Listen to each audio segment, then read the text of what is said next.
जय हिंद दोस्तों। आज अपनी हिस्ट्री की ये तीसरी क्लास होगी और आज की क्लास में हम लोग सिंधु सभ्यता का पार्ट 2 कवर कर रहे होंगे और ये सिंधु सभ्यता का अंतिम पार्ट होगा। तो बिना देरी किए हुए प्रारंभ करते हैं, प्रश्न की तरफ चलते हैं।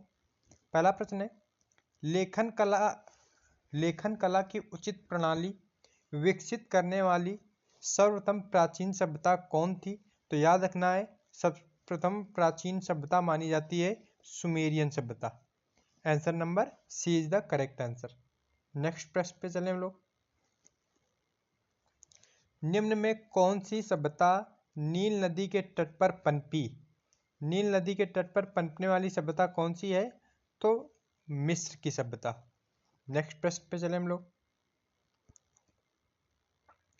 मृणपट्टिका पर उत्कीर्ण सींग युक्त देवता की कृति प्राप्त हुई है। मृणपट्टिका पर उत्कीर्ण है सींग देवता की कहाँ से प्राप्त हुई है? तो याद रखना है कालीबंगा से। कालीबंगा किस नदी के तट पर? घग्गर नदी के तट पर। कहाँ का स्थान है? तो राजस्थान का। इसका अर्थ क्या होता है? काली चूड़ियाँ। यहाँ से जुते हुए खेतों के साक्ष्य मिले हैं। और एक प्रश्न याद रखना है, सर्वाधिक कुएं यानी प्रत्येक घर में कुएं, ये साक्ष्य कहाँ से मिले हैं? तो कालीबंगा से मिले। अगले प्रश्न पे चले हम लोग। किस पशु के अवशेष सिंधु घाटी सभ्यता में प्राप्त नहीं हुए हैं? किसके नहीं हुए हैं? तो शेर के नहीं हुए हैं। गाय के, घोड़ा, हाथी, इनके अवशेष प्राप्त होते हैं, शेर के अवशेष प्राप्त नहीं होते। अगला प्रश्न,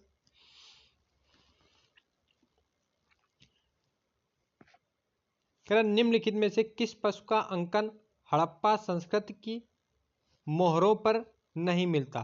तो किस पशु का नहीं मिलता? बैल का मिलता है,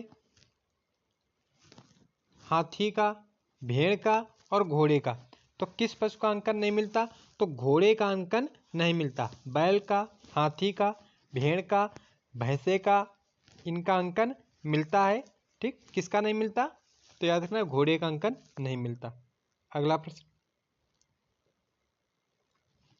निम्न स्थानों पर किस एक स्थान पर सिंधु घाटी सभ्यता से संबद्ध विख्यात वृषभ मुद्रा प्राप्त हुई है?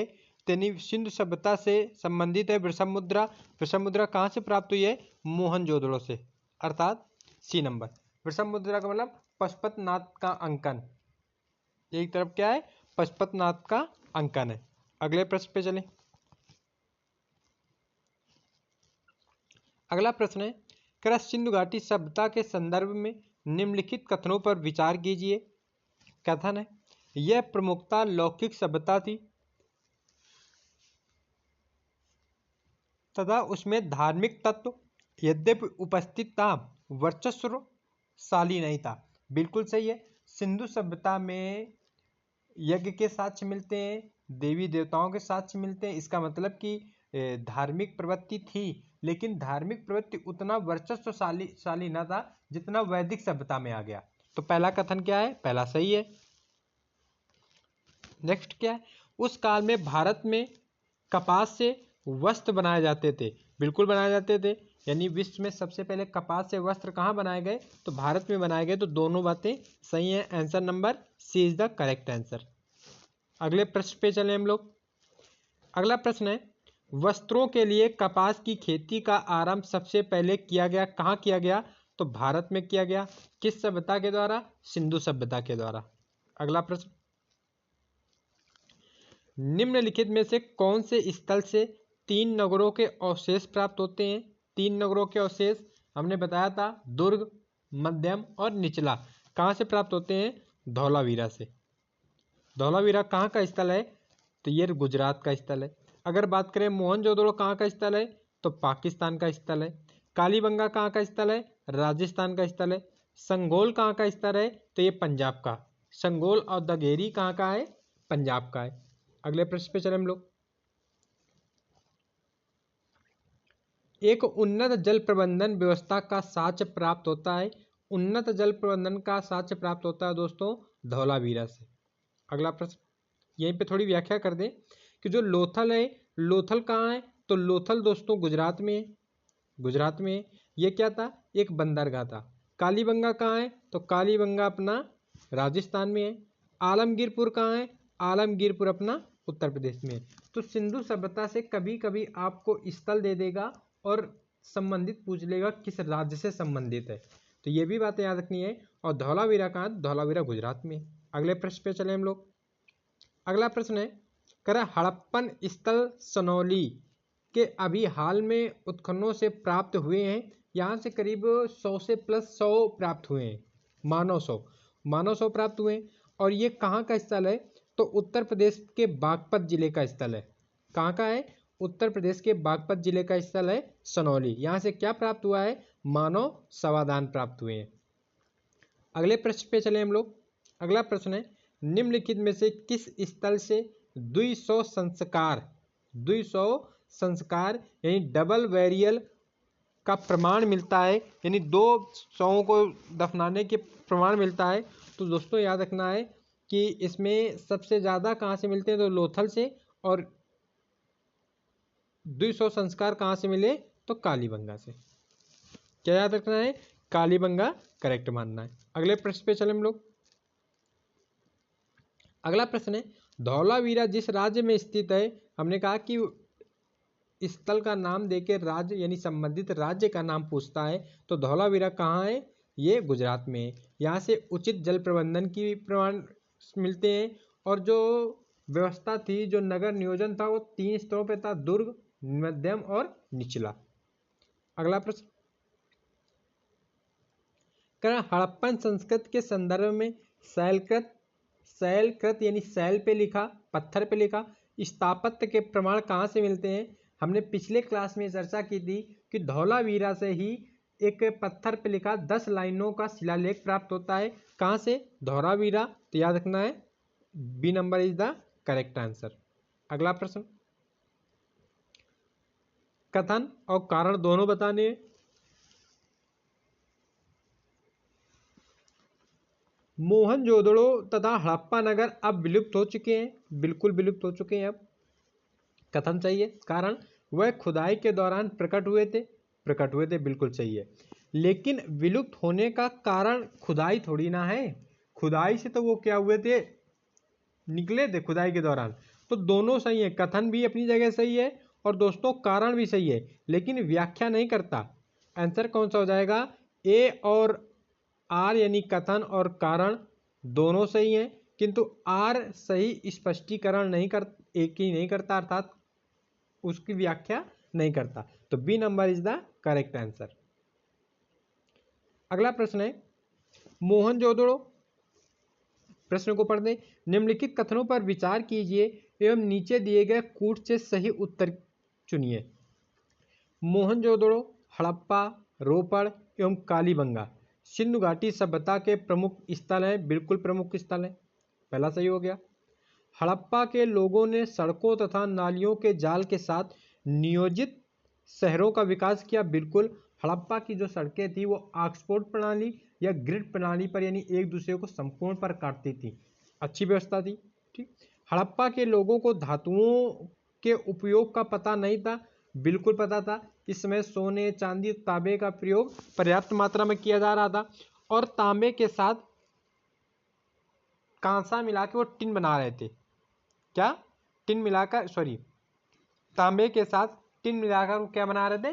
कांसा बना रहे थे। ठीक। तो ये तीसरा नंबर गलत है, बाकी अपने जो दोनों ऑप्शन है वो सही है। तो कौन सा कूट के हिसाब से हो जाएगा? 1 और 2 सही, अर्थात A number is the correct answer. अगला प्रश्न है, कह रहा निम्न में कौन सा स्थल घग्गर और उसकी सहायक नदियों की घाटी में स्थित है? ठीक। तो देखो, आलमगीरपुर उत्तर प्रदेश में हिंडन नदी के तट पर। ठीक। मोहनजोदड़ो रावी नदी के तट पर। लोथल कहाँ है? भोगवा नदी के तट पर।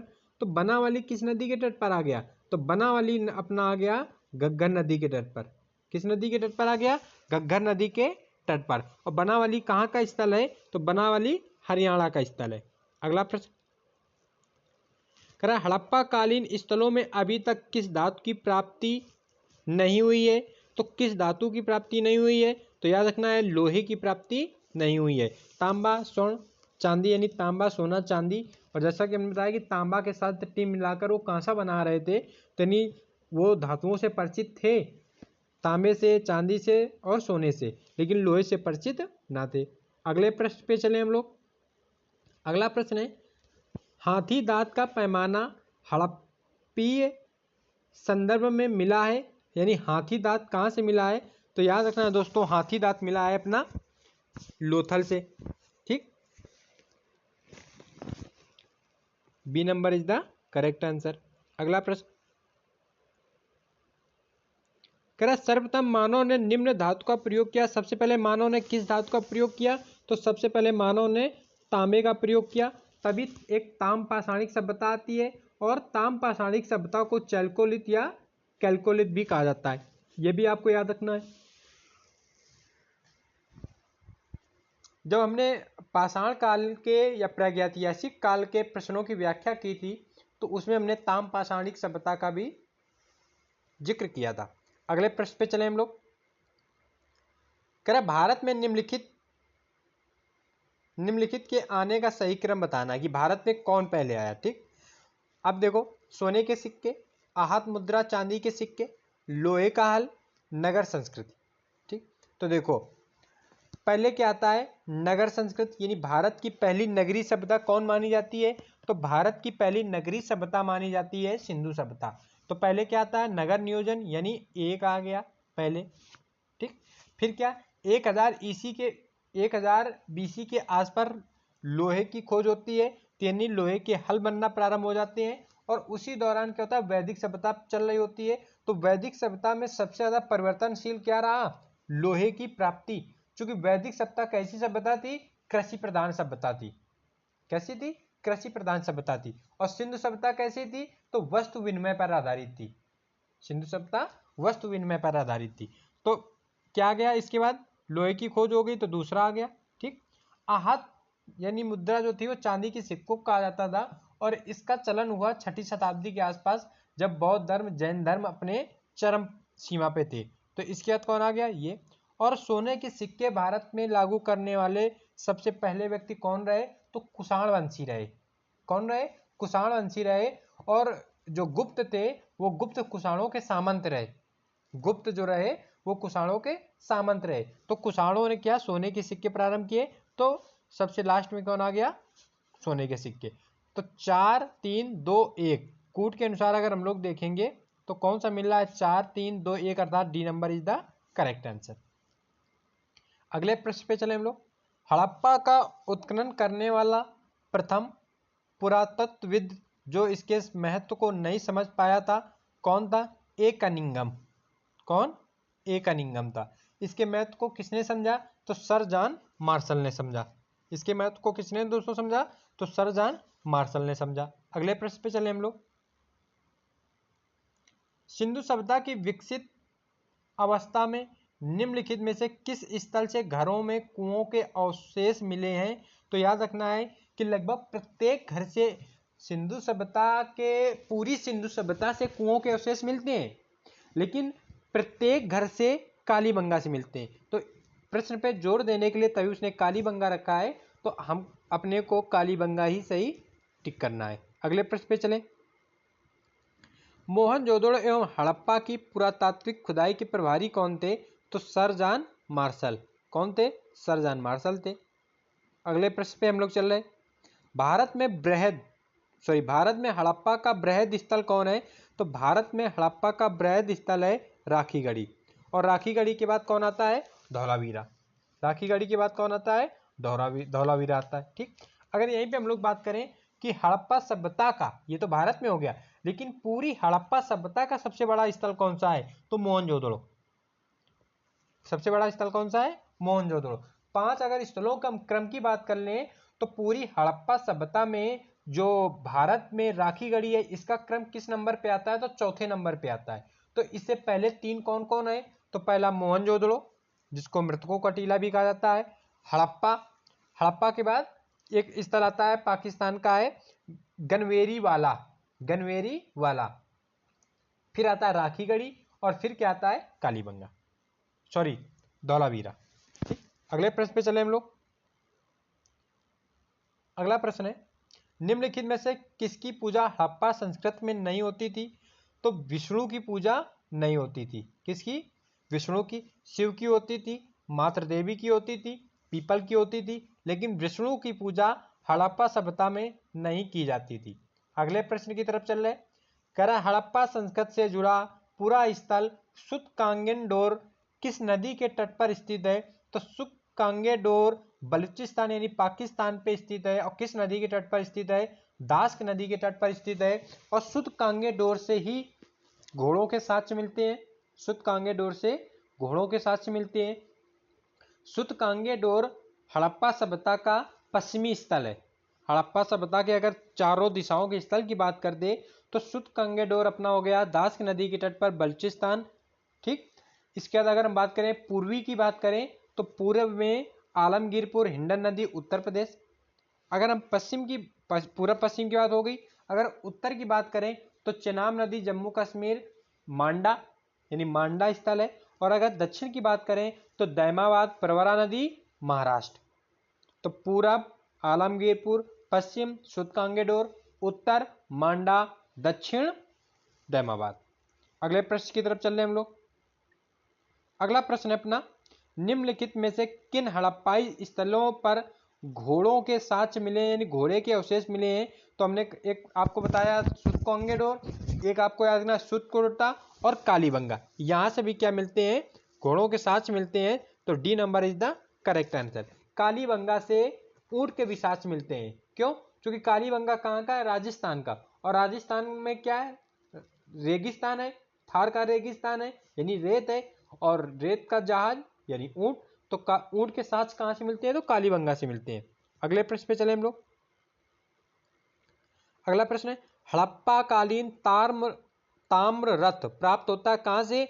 ये हड़प्पा के दक्षिणी बिंदु से यानी हड़प्पा संस्कृति की जो हड़प्पा सभ्यता का दक्षिणी छोर है वहां से प्राप्त होता है। और दक्षिणी छोर कौन है? दैमाबाद किस नदी के तट पर है? प्रवरा नदी के तट पर है। प्रवरा किसकी सहायक नदी है? गोदावरी की सहायक नदी है। अगले प्रश्न पे चले हम लोग। हड़प्पा संस्कृति के लोग लाजवर्द निम्नलिखित में से किस देश से प्राप्त करते थे? तो वो था अपना अफगानिस्तान। अगले प्रश्न पे चले। हड़प्पा संस्कृति में किस प्रकार की मोहरें सर्वाधिक लोकप्रिय थी? तो सर्वाधिक लोकप्रिय मोहरें थी चौकोर। चौकोर मोहरें सर्वाधिक लोकप्रिय थी। और फारस की मुद्राएं या फारस की मोहरें कहां से प्राप्त होती हैं? तो लोथल से। ये भी याद रखना है। ठीक, अगले प्रश्न पे चले। कह रहा है कि पुरातात्विक साक्ष्य से प्रकट हुआ है कि सिंधु घाटी सभ्यता के निम्नलिखित प्राचीन सभ्यता से संबंधित है। यानी सिंधु घाटी सभ्यता किस क्षेत्र से संबंधित मानी गई? तो इराक से, याद रखना है, इराक से मानी गई। अगले प्रश्न में चले हम लोग। दगेरी एक परिवर्तित हड़प्पी पुरा स्थल है। दगेरी कहाँ का? दगेरी और संगोल ये पंजाब के हैं। दोनों याद रखने हैं। दगेरी और संगोल कहाँ के हैं? पंजाब के हैं। ठीक, जम्मू का आपका पता ही है मांडा। हरियाणा का बनावली कहाँ का है? बनावली राखीगढ़ी कहाँ के हैं? हरियाणा के। उत्तर प्रदेश का हुलास, मांडी, ये आलमगीरपुर ये कहाँ के हैं? और एक सनौली उत्तर प्रदेश का है। अगले प्रश्न पे चले हम लोग। अगला प्रश्न है, पुरातात्विक स्थल संगोल, हमने अभी बात की दगेरी की, अब बात करें संगोल की। तो दगेरी और संगोल दोनों कहाँ के थे? तो ये पंजाब के हैं। तो B number is the correct answer. अगले प्रश्न पे चल रहे हम लोग। करा हड़प्पा सभ्यता का स्थल मांडी। मांडा चेनाब नदी जम्मू कश्मीर, लेकिन ये क्या? मांडी। और मांडी कहाँ का है? ये मांडी उत्तर प्रदेश का है। मांडी कहाँ का है? उत्तर प्रदेश का। मुजफ्फरनगर पड़ता है, सहारनपुर, बागपत, मुजफ्फरनगर। तो मुजफ्फरनगर में मांडी स्थल पड़ता है। ठीक, अगले प्रश्न पे बात करें हम लोग। अगला प्रश्न है, हड़प्पी स्थलों की खुदाई में ऊंट की हड्डियां कहाँ से मिली हैं? यानी ऊंट की प्राप्ति, ऊंट के साक्ष्य कहाँ से मिले दोस्तों? तो कालीबंगा से मिल रहा है। क्यों? तो कालीबंगा राजस्थान का स्थल है। कालीबंगा कहाँ का है? राजस्थान का, घग्गर नदी के तट पर स्थित है। अगले प्रश्न पे चले हम लोग। मोहनजोदड़ो की प्रसिद्ध पशुपति मोहर पर देवता किन पशुओं से गिरा है? यानी जो पशुपति मोहर मिली है मोहनजोदड़ो से, तो जो देव हैं वो देव किन पशुओं से घिरे हैं? तो देखो, चीता, गैंडा, भैंसा, हाथी, अर्थात D number is the correct answer. चीता से, गैंडा से, भैंसा से और हाथी से। सिंह के तो साक्षी नहीं मिलते सिंधु सभ्यता से, तो सिंह तो खत्म ही हो जाएगा। ठीक, सिंह खत्म हो जाएगा। अगले प्रश्न पे चले हम लोग। कह रहा सिंधु घाटी की सभ्यता के किस पुरा स्थल से नाव के चित्र या मॉडल प्राप्त होते हैं? तो नाव कहाँ से मिलेगा? जहां बंदरगाह होगा। तो बंदरगाह इनमें से कहाँ समझ में आ रहा है? लोथल में। कहाँ? लोथल में। और लोथल के साथ साथ कहाँ? मोहनजोदड़ो में। मोहनजोदड़ो बंदरगाह ना था, लेकिन नाव के साक्ष्य मिलते हैं, नाव के चित्र मिलते हैं। तो लोथल एक पकड़ लेंगे कि वहां से मिलेगा जहां बंदरगाह होगा। और पूरे चारों ऑप्शन में बंदरगाह कहाँ समझ में आ रहा है? लोथल। तो लोथल के साथ कौन? मोहनजोदड़ो। तो C number is the correct answer. अगले प्रश्न पे बात करें हम लोग।